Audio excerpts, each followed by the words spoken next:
Okay. Bismillahirrahmanirrahim. Assalamualaikum, apa khabar? Selamat hari Sabtu, selamat berhujung minggu. Okay, so selamat petang. Okay, dah makan ke belum? Alright, okay, thank you so much. Hari ini saya dapat live lagi, so saya nak kongsi tentang, saya terfikir tentang tajuk ni a few days before, sebab saya teringat sepanjang kehamilan inilah yang saya selalu alami. Okay, so perkara ni mungkin agak common lah, tapi bagi saya semasa saya hamil, kerap sangat saya kena yang untuk topik yang saya pilih ni, iaitu pedih ulu hati. Jadi bila saya mendapatkan nasihat doktor dan sebagainya, saya tak, macam kita tak boleh nak elak sebab masa tu bayi dia semakin membesar, jadi dia akan menekan. Okay, so dia akan menekan dekat bahagian atas perut kita, so menyebabkan kita memang selalu terkenalah pedih hulu hati ni. Okay, so apa yang saya buat kan dululah, saya beli dia kata macam tali pinggang khas kan, tali pinggang khas yang boleh tutup daripada bahagian atas perut sampai bawah perut macam. So dia berfungsi, satu untuk dia ikat yang bahagian atas supaya kita tak cepat sangat rasa pedih hulu hati ni, tak cepat nak dapat, dan kemudian kat bahagian bawah dia macam support kita punya perut lah, perut yang semakin besar tu. So sepanjang masa kena pakai itu supaya mengelakkan daripada terkena angin pedih hulu hati ni. Dan perkara ni adalah real sebab dia menyebabkan kita rasa sangat tak selesa. Jadi kadang-kadang bila kita rasa kita nak makan kan, kita terpaksa tangguhkan hasrat kita nak makan tu, sebab lepas makan je, sebaik saja lepas makan je, gas pun release. Okay, so tu memang saya punya problem daripada anak pertama lagi. So hari ni saya kongsi berdasarkan satu artikel dari website, artikel ni daripada Indon lah. So saya ambil, jadi saya rasa saya tak ubah apa-apa, so I just nak kongsi. Okay, sebabnya pedih hulu hati ni ramai yang mengabaikan rasa pedih hulu hati ni. Sebenarnya jika dibiarkan, dia orang kata agak menjejaskan tahap kesihatan kita. So tu yang bahaya dia. So saya tahu saya jenis yang refer kepada doktor, dan saya bersedia untuk ambil ubat-ubatan untuk mengatasi pedih ulu hati ni, tetapi tidak semua ubat sesuai untuk ibu hamil. So sebab tu mari kita belajar tentang fakta ni. So kemungkinan ada beberapa orang kata isi dia yang boleh membantu perempuan yang sedang hamil tu kan. Jadi kuranglah sikit nak dapat pedih ulu hati ni. So I kongsi. Okay.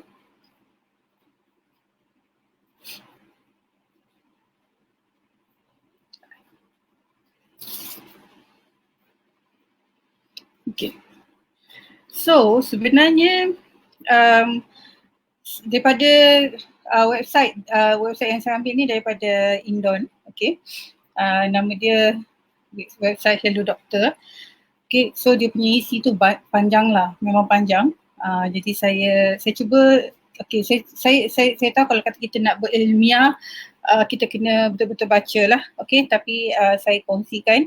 So saya baca ya. Okay, so pedih hulu hati ni dia punya hari ni panjang sikit lah slide dia, tapi I rasa hari Sabtu ni kita santai-santai, kita baca, kita dapat information yang betul lah. Okay, so pedih hulu hati ni adalah sangat real, okay, sangat real semasa hamil, kerana perut yang kita ada baby kita tu, dia menekan sampai ke atas, dan ini terjadi bila kita makan. So dia akan release gas. Okay, so tapi how I overcome benda ni, satu saya pakai tali pinggang khas untuk hamil tu. Okay, kedua ialah kita kena tahulah apa jenis makanan yang boleh kita elakkan. So bila kita dah makan tu kerap sangat terjadi, so makanan-makanan itu mungkin elok dielakkan lah, supaya keadaan pedih ulu hati ni tidak berlarutan, sebab bila kita pedih ulu hati ni sampai malam kita tak boleh tidur tau puan. Sampai malam tak boleh tidur. So memang dia sangat mengganggu tahap kesihatan kita. Okay, so bismillahirrahmanirrahim. So saya kongsi pedih ulu hati semasa hamil, ketahui 5 cara mengatasinya. So dia ada cara mengatasinya dan sebagainya. So point sehari ni agak panjang lah. Okay, so maybe kita boleh kongsi. So pedih ulu hati semasa hamil. Okay, so lebih separuh daripada semua wanita hamil melaporkan simptom pedih ulu hati yang teruk, terutamanya semasa trimester kedua dan ketiga. Ini terjadi sebab bayi dah semakin kandungan tu, bayi tu dah semakin membesar. Okay, so pedih ulu hati juga dikenali sebagai pencernaan asid yang merupakan kerengsaan ataupun sensasi terbakar di esophagus. Okay, yang disebabkan oleh kandungan perut yang reflux. Okay, so naik daripada perut. Okay, so berdasarkan kajian mengenai heartburn in pregnancy, so benda ni sangat common ya. Okay, pedih ulu hati adalah simptom gastrosis yang paling biasa semasa wanita mengandung. So lebih kurang 17 ke 45% insiden berlaku semasa hamil. Okay, so dan pedih ulu hati ni meningkat ke trimester kedua dan trimester ketiga dia lagi meningkat. So this is a common challenge faced by mothers. Okay, saya sangat-sangat faham kerana saya mengalaminya. So akibat kalau terlalu teruk pedih ulu hati ni, kita tak boleh tidur tau. So kalau kita baring lagi lah, so sometimes kita kena bersandar saja. Okay, right. Okay. So keadaan itu sebenarnya disebabkan oleh asid perut yang masuk ke dalam kerongkong, saluran makanan kita tu. Apabila otot yang melingkari bahagian bawah esophagus tidak tertutup sepenuhnya selepas makanan masuk dalam perut. Okay, so kebiasaannya sphincter tersebut akan tertutup dan asid serta isi kandungan tak patah balik, tapi tak reflux lah ke dalam esophagus. Ini menyebabkan rasa panas dan tidak selesa di bahagian tengah dada. So kadang-kadang ia boleh naik sehingga ke tekak. Jadi pedih ulu hati ialah keadaan yang biasa berlaku dan ia bukan satu keadaan yang serius. Okay. Dan ada jenis dan gaya pemakanan yang boleh menyebabkan acid reflux. Okay, so pedih ulu hati ni dikenali sebagai heartburn dan juga acid reflux. So masa kita makan, okay, so otot tu dia tak tutup sepenuhnya, jadi menyebabkan gas, tekanan naik ke atas. Okay, and of course sebab dia yang sangat nyata adalah kerana ada baby lah jadi baby menekan perut kita akan naik ke atas. Right. Okay, so punca pedih ulu hati semasa mengandung. Okay, so keadaan pedih ulu hati yang berlaku semasa mengandung mungkin berlaku akibat perubahan hormon yang boleh menjejaskan otot saluran pencernaan dan penerimaan makanan. Okay, so itu memang hakikat dia. Jadi perubahan hormon ni pun boleh menyebabkan keadaan di bahagian atas perut tu tak boleh tertutup dengan kemas. Jadi akibat dia asid perut naik ke atas. Okay, so ketika mengandung, hormon progesteron akan menyebabkan otot sphincter ini lebih cenderung untuk longgar dan makanan perut akan mempunyai peluang untuk naik semula ke bahagian esophagus menyebabkan rasa pedih ulu hati. Okay, so di samping itu rahim yang semakin membesar boleh menyebabkan perut menjadi penuh dan seterusnya menolak asid perut ke atas. Walaupun ia jarang berlaku, batu empedu juga boleh menyebabkan pedih ulu hati semasa kehamilan. Okay, so mungkin ada beberapa faktor lah yang boleh menyumbang kepada pedih ulu hati semasa mengandung. Right. So apakah yang memburukkan keadaan ini? Okay. Makanan pedas. Itu memang confirm. Makanan pedas, berminyak dan berlemak diketahui menjadi penyebab utama pedih ulu hati ini ketika wanita hamil. Dan saya dapati bila saya makan makanan yang pedas dan berminyak, contoh contoh sambal, contohlah sambal tumis lah kan. Memang kita akan confirm dapat Tapi pasal kita suka benda tu kan, kita suka makanan tu, kita makan juga. Tapi lepas tu kita bersiap sedialah, okay, kita mengalami heartburn. Okay. Makanan yang tidak dicerna dengan baik atau bergerak dengan cepat semasa mengandung. Jadi makan hidangan besar atau makan secara berlebihan juga boleh meningkatkan risiko untuk pedih ulu hati. So meaning mungkin untuk kita mengawal heartburn ni, kita makan sikit-sikit ataupun makan hidangan kecil. Okay. So selain itu, makan sebelum tidur juga boleh mendorong kepada keadaan ini. Merokok juga boleh menyebabkan pedih ulu hati. Okay, right. So bagaimana melegakan pedih ulu hati semasa mengandung? Okay, so pertama ialah mengawal pemakanan harian. Okay, so kurangkan saiz hidangan pada masa yang sama. Okay, meningkatkan ketumpatan makanan. So yang ni sebab tu saya cakap ibu hamil dia kena makan kerap. Tapi portion dia mungkin kita boleh kawal. Kalau makan banyak sekali tu dia boleh menyumbang kepada pedih ulu hati. Okay, so ramai wanita hamil menyangkakan bahawa makan dengan lebih adalah baik. Sebenarnya makan yang terlalu banyak menyebabkan perut kita tak mempunyai ruang yang cukup untuk menampung saiz makanan yang kita makan, menyebabkan isi padu makanan itu ternaik ke kawasan esophagus akibat tekanan. Okay, sebab kalau kita bukan sebab faktor lain pun, sebab kerana keadaan bayi yang menekan bayi yang dalam perut tu. Okay, so lebih mudah kita makan dalam hidangan yang kecil tetapi kerap. So benda ni memang saya dah pesan, sebab tu ibu hamil dia tak boleh biar diri dia lama sangat tak ambil makanan. Contohlah dia ambil makan pagi pukul 8, kemudian dia lunch dia lunch pukul 2. Jadi antara pukul 8 sampai pukul 2 ni dia tak makan apa-apa, tak boleh. Okay, so that's why dia disarankan untuk makan secara lebih kerap lah. Okay, alright. So untuk memastikan diet yang sihat, jadi kena ambil makanan yang sihat untuk membantu supaya kita mempunyai tabiat pemakanan yang sihat sepanjang hamil. Okay, right. So kedua ialah bagaimana mengatasi kunyah gula-gula getah setelah hidangan yang besar. Okay, so mengunyah gula-gula getah ataupun chewing gum membantu untuk mengurangkan rembesan asid perut.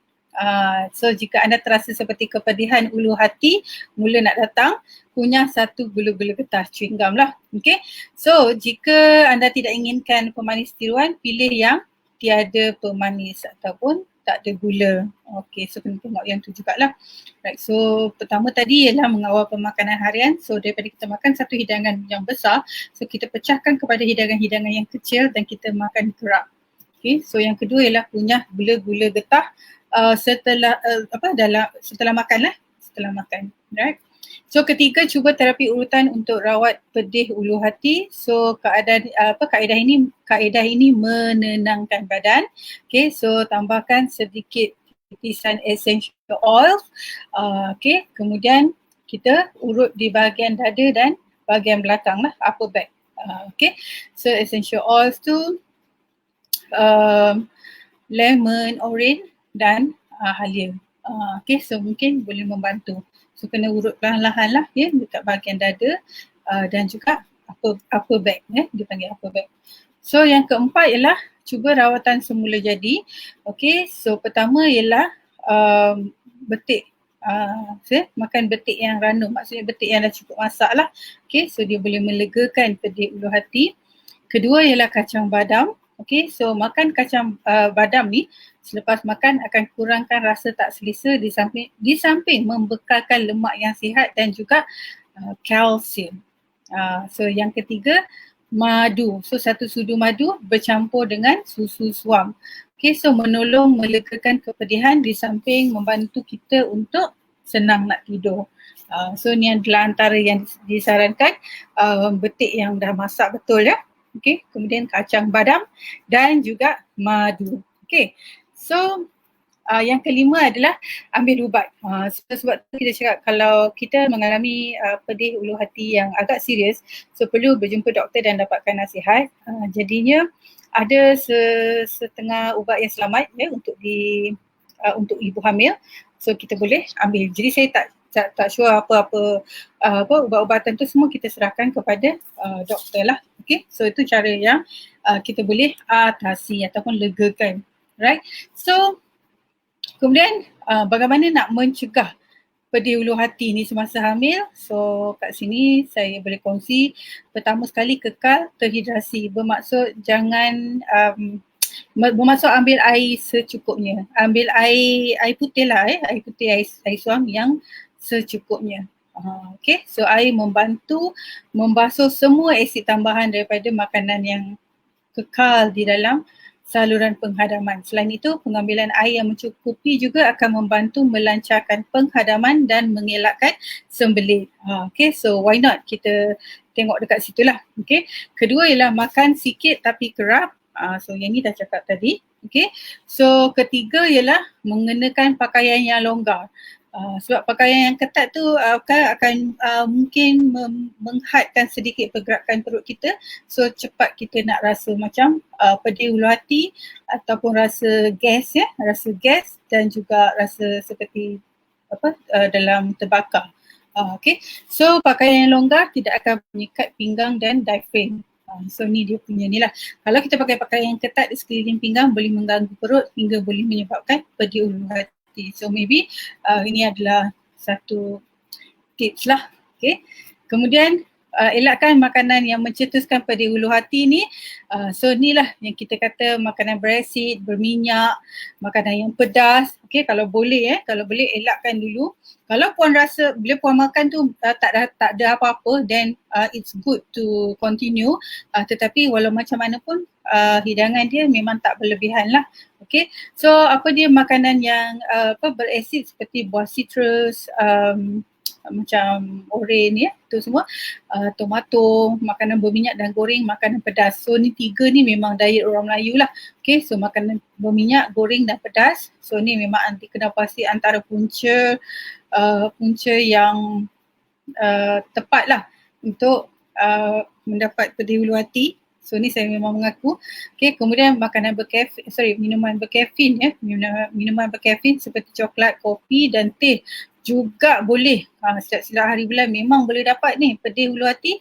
Minuman berkarbonat lagilah kan. Okay, dan juga alkohol. Okay, so kemudian tidur sebaiknya. So untuk mengelakkan pedih ulu hati pada waktu malam, elakkan mengambil makanan sekurang-kurangnya 3 jam sebelum tidur. Okay, so kedudukan tidur meninggikan lah ya. So kita letak bantal yang tinggi dan juga letak bantal di kaki. Okay, so jika anda tidak tidur mengiring ke kiri, asid perut suka bergerak untuk mencapai ke esophagus. Okay, so so jika anda tidak tidur mengiring ke kiri, so maksudnya kalau kita tidur mengiring, okay, ke kiri, so asid perut senang bergerak. Okay, so probably sebab kita tengok kita punya saluran usus tu semualah kan. Okay, dan pertimbangkan antacid. So antacid mengandungi kalsium atau magnesium yang sepatutnya selamat diambil ketika hamil lah. Dan dia juga mungkin boleh menjadi kalsium tambahan. Tetapi antacid juga adalah boleh menyebabkan sembelit. So kena elakkan dos yang berlebihan sebab kita takut dia memudaratkan pula. Okay, right, so dah habis yang ni. Okay, right, so pedih ulu hati ketika mengandung ini, okay, jangan kita abaikan. So sebab tu kalau puan semasa hamil mengalami pedih ulu hati, so perlu terus jumpa dengan doktor dan mendapatkan nasihat, sebab kita tak tahu mungkin simptom pedih ulu hati ni sama seperti serangan jantung atau angina. Itu sakit di bahagian dada yang disebabkan oleh pengurangan aliran darah ke jantung. So it could be a dangerous sign, kan? Right? Contoh bila kita baring dia makin rasa pedih ulu hati. Kemudian tiba-tiba mendapat sesak dada, berpeluh dan sebagainya. So puan kena tengok kalau ada perkara ni, so kena cepat-cepat mendapatkan rawatan segera. Okay. Kemudian mungkin berlaku batu karang. So batu karang ialah kepingan cecair tercemar keras yang boleh terbentuk dalam pundi, pempedu ataupun di buah pinggang. Okay, so dia menghalang saluran empedu lah, okay, dan boleh menyebabkan kekejangan. So bila selalu sangat kita rasa macam ni, macam ulu hati, pedih lepas makan, so lebih baik kita berjumpa dengan doktor untuk mendapatkan nasihat. Okay, so satu lagi ialah simptom GERD. So GERD ni ialah orang yang mempunyai dan sering mengalami pedih ulu hati. Okey, tetapi sebenarnya apa yang berlaku adalah penyakit pencernaan kronik yang sedang berlaku apabila asid perut mengalir ke kerongkong. Okey, so dia menyebabkan mengganggu lapisan esophagus dan kemudian kita mengalami radang sendi ataupun reflux acid. So benda ni mengganggu kehidupan harian kita, so lebih baiklah jumpa doktor. Okey. Dan juga mungkin sebab ulcer perut. Ulcer perut adalah sakit yang terdapat dalam lapisan perut. So mungkin kita akan rasa sakit tu di bahagian atas perut dan dada. So jika tidak dirawat, ulcer boleh menyebabkan pendarahan, penembusan di dinding perut dan penyumbatan antara perut dan usus kecil. Right? So jangan bila kita ada pedih ulu hati ni, so jangan pandang ringan ya. Mungkin dia release of gas ataupun acid reflux, tetapi mungkin juga boleh menjadi tanda-tanda kepada penyakit yang lebih serius. Okay? Dan pedih ulu hati ni juga boleh menjadi simptom kanser. Okay, so kalau kita mengalami pedih ulu hati dan kesukaran menelan makanan selama 3 minggu atau lebih, so kita perlu berjumpa dengan doktor. So tanda-tanda lain mungkin merasa makanan terlekat ditekak, kehilangan berat badan yang tidak dapat dijelaskan, kebimbangan, berasa kenyang yang luar biasa, mual atau muntah dan sakit atau tak selesa di bahagian atas perut. So walaupun kita tengok dan kita berpendapat pedih ulu hati ni adalah satu masalah kecil sahaja, tetapi kita kena tengok juga kalau dia berlarutan dan menjadi semakin serius, so puan-puan perlulah berjumpa dengan pakar perubatan.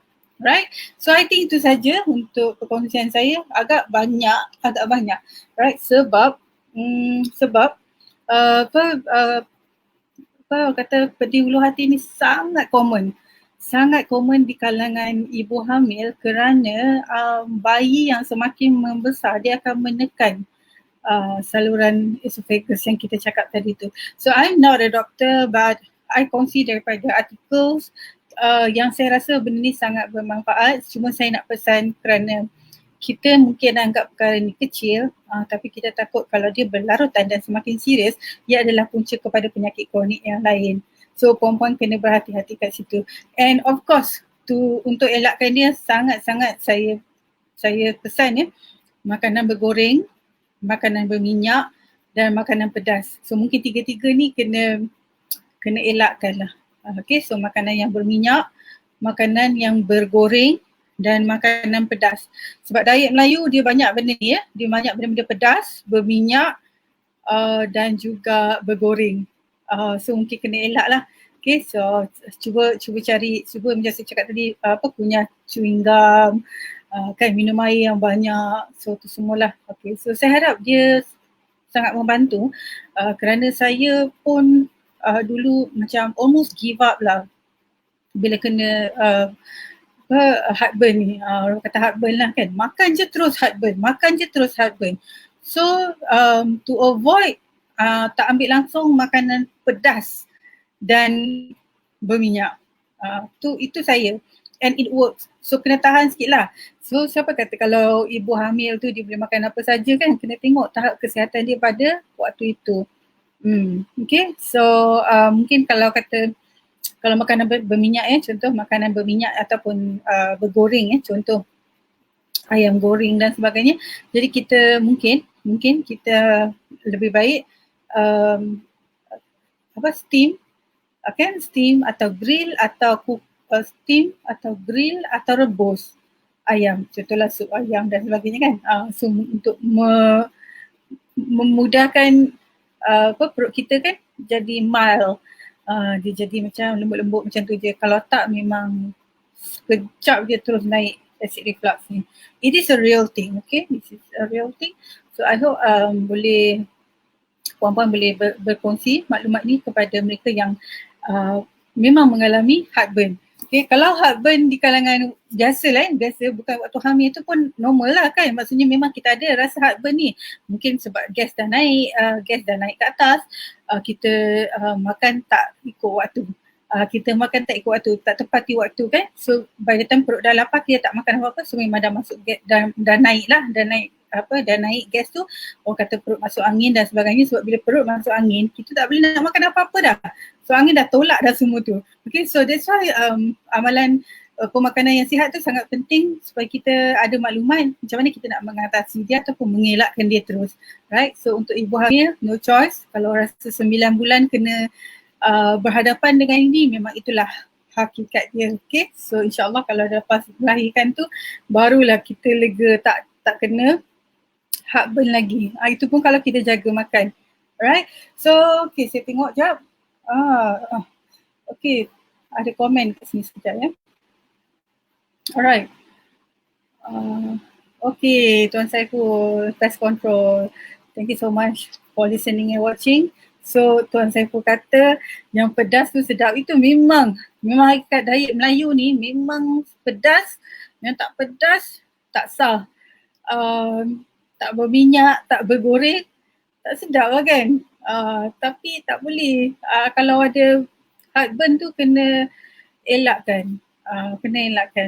Sedap. Sebab tu saya tahu siap-siap lepas you makan, you akan pakai belt tu, tali pinggang tali pinggang untuk hamil tu. Dia akan ikat dekat bahagian atas perut dan bahagian bawah perut. Memang funny lah kan. So memang rasa menderita. Itu rasa macam taubat tak nak makan. Alright, thank you so much for watching and listening. So I hope this benefits everybody. So membantu untuk sebarkan. Sebab live saya tak delete lah so far. Okay, so saya dapat feedback ada yang menontonnya selepas live, sebab tu saya tak delete. So a lot of times saya cuba kongsi sedikit. Saya adalah pro perubatan lah kan, pro medicine kan. So kita cuba tengok dari aspek kesihatan dan sebagainya. Saya rasa itu lagi kemas fakta dia daripada kita bercerita tentang like warisan pantang larang, mitos yang I pun tak tahu macam mana I nak research kan benda-benda macam ni. So that's why saya fikir kalau saya boleh spread about a little bit about kesedaran kesihatan, I think it's good enough. Kemudian maklumat ni bukan relevan semasa hamil je. So semasa berpantang, semasa menyusu dan sebagai menjalani kehidupan sehari-harian, kita sangat perlukan maklumat yang berasaskan sains dan fakta. So itu adalah saya punya prinsipal. Sebab itu saya walaupun saya jaga wanita dalam pantang, so saya sangat percaya kepada dunia perubatan moden lah. Okay, so makanan yang bagus untuk kesihatan dan sebagainya. So a lot of things lah. Okay, so maybe kesihatan dan pemakanan tu sangat penting bagi saya. Right, so kalau puan-puan boleh kongsikan, so saya memang sangat-sangat menghargainya. Alright, seperti biasa before I end the live, saya ada sedikit pesanan. Let me see. Alright. Pesanan saya ya. Okay. So terbaru daripada Pantang Plus, kita melancarkan servis penghantaran masakan berpantang. Okay. Tapi memanglah tertakluk kepada Klang Valley sahaja. So masakan berpantang ni bukan sahaja sesuai untuk wanita berpantang, juga kepada mereka yang mementingkan kesihatan ataupun mereka yang baru menjalani pembedahan atau mereka yang perlu menjalani diet yang ketat di bawah pantauan pakar nutrisi ataupun doktor. Okay, so untuk ibu yang sedang berpantang, okay, servis penghantaran makanan berpantang ni dia menjimatkan masa kita supaya kita tidak orang kata menghabiskan banyak masa di dapur Okay, dan kedua, kita tidak merenyahkan otot-otot kaki kita yang kita telah gunakan sepanjang hamil dan juga sepanjang dalam labor. So kalau boleh elakkan buat kerja-kerja berat dulu, right? Dan makanan berpantang adalah makanan yang bahan dia ialah bahan yang premium, okay? Semestinya bahan yang sihat dan segar dan berkhasiat, kerana bukan saja bahan tu yang segar, sihat dan berkhasiat, teknik masakan yang betul juga. So sebab teknik masakan yang betul boleh mengekalkan zat dalam makanan tu. Kan saya cakap diet orang Melayu ni berminyak bergoreng, berlemak dan pedas. So obviously dalam pantang kita tak boleh sangat makan benda tu kerana badan sedang pulih. So kalau kita tambah dengan benda ni semua, lambatlah kita nak sihat balik. So makanan berpantang bukan saja dia berkhasiat, tetapi teknik masakan dia adalah teknik yang betul. So it's all being R&D, orang kata being dibuat pembangunan dan penyelidikan. Okay, so kita nak kira kalori dia dan sebagainya. Right, so itu adalah servis makanan berpantang yang kita baru perkenalkan. Kemudian kita nak cakap pasal topik yang sangat hangat sekarang tentang vaksin. So saya dah lihat alhamdulillah ramai ibu hamil mendapatkan vaksin. Okay, sebab ada vaksin yang sesuai untuk ibu hamil dan ibu menyusu. Okay, so tempoh yang terbaik untuk ibu hamil adalah daripada kandungan berusia 18 minggu ke 33 minggu. So puan kemas kini maklumat kehamilan di aplikasi MySejahtera dan insyaAllah kita akan dapatlah kan temu janji kita. Jika sekiranya terlepas, so boleh buat selepas bersalin lah. Okay. Right, dan akhir sekali adalah muat turun e-book percuma di website pantangplus.com. Download saja, okay. So download saja kerana e-book pertama kami ini adalah panduan pemakanan semasa hamil. Okay, panduan pemakanan semasa hamil, puan-puan ambil makanan untuk mencukupkan keperluan ibu dan bayi yang dikandung. Bukan kata hamil je makan untuk 2 orang. It's not. Okay, so saya kongsikanlah nota-nota ni. Semoga boleh menjadi sedikit panduan. Okay, so makanan yang baik pemilihan makanan yang baik amat membantu mood kita tau, amat membantu emosi kita dan amat membantu untuk memulihkan sel dalaman kita. So penting sangat yang tu, penting sangat. Okay, sebab makanan yang baik dia membekalkan tenaga yang sepatutnya. Okay, so itu saja perkongsian saya hari ini, hari Sabtu. Alhamdulillah. Okay, so saya doakan semua stay safe. Saya minta juga doa daripada ibu-ibu yang sedang hamil, yang dalam pantang, yang sedang menyusu, mendoakan agar segala yang kegawatan yang berlaku sekarang ini berlalu dengan segera dan kita mendapat keadaan yang lebih baik daripada sebelumnya. Okay, so take care, stay safe. InsyaAllah kita jumpa lagi. Assalamualaikum warahmatullahi wabarakatuh.